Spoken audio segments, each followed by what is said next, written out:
हवामान अभ्यासक मुक्काम पोस्ट हुगळी धामणगाव तालुका शिलो जिल्हा परभणी। आज आहे 5 एप्रिल 2024। 5 एप्रिल 2024 आजपासून सर्व शेतकऱ्यांसाठी सतर्कतेचा एक अंदाज देत आहे। सर्व शेतकऱ्याला सांगू इच्छितो की राज्यामध्ये आता हळद काढणी चालू आहे, हळद सीजन चालू आहे, कांदा काढणी चालू आहे, तसेच गहू काढणी चालू आहे, हरभरा देखील काढणी चालू आहे। त्याच्यामुळे सर्व शेतकऱ्यांनी हा अंदाज लक्षात घ्यायचा।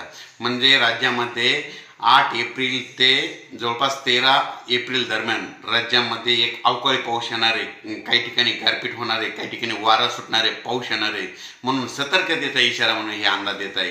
राज्यात एकंदरीत सर्व शेतकऱ्याला सांगू इच्छितो की राज्यात 8 एप्रिल 9, 10, 11, 12, 13 एप्रिल पर्यंत राज्यामध्ये दररोज वेगवेगळ्या भागात भाग बदलत अवकाळी पाऊस पडणार आहे, विजेच्या स्वरूपात पाऊस असणार आहे, वाऱ्याच्या स्वरूपात पाऊस असणार आहे, भाग बदलत पडणार आहे। म्हणून हा सर्व शेतकऱ्यांनी अंदाज लक्षात द्यायचा। आता आपण एक भागाकडे बघू।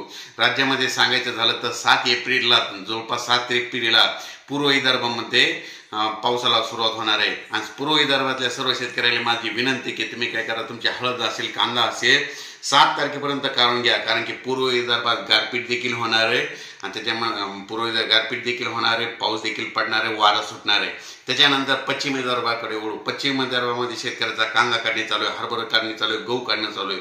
पश्चिम विदर्भातल्या शेतकऱ्याला सांगतो की तुम्ही 8 एप्रिल पर्यंत तुम्ही तुमचा गहू कांदा घरी आणून ठेवा, कारण की पश्चिम विदर्भात देखील गारपीट काही ठिकाणी गारपीट होणार आहे, भाग बदलत गारपीट पडणार आहे, होणार आहे। म्हणून हे अंदाज लक्षात घ्यायचा। वाऱ्याचा पाऊस राहणार आहे, विजेचा पाऊस आहे, विजेपासून सगळ्यांनी संरक्षण करावे।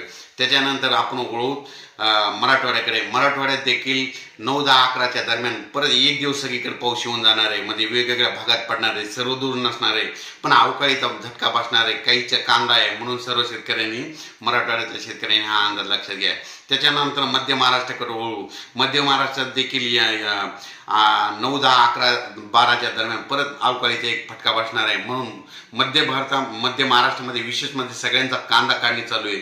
तुम्ही काय करा, 7, 8 तारखेपर्यंत तुम्ही तुमचा कांदा झाकून ठेवा, नसा घरी साठवून ठेवा, कारण की मध्य महाराष्ट्रात मध्ये जवळपास 8, 9, 10, 11, 12, 13 पर्यंत मध्य महाराष्ट्रामध्ये भाग बदलत तुरळक ठिकाणी पाऊस असणार आहे। म्हणून हा अंदाज लक्षात घ्यायचा।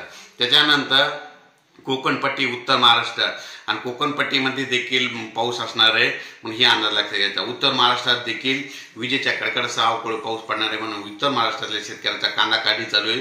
म्हणून त्यांनी काय करायचं, जवळपास 9 एप्रिल पर्यंत तुम्ही तुमचा कांदा झाकून ठेवा, कारण की तुमच्याकडे देखील पाऊस येणार आहे।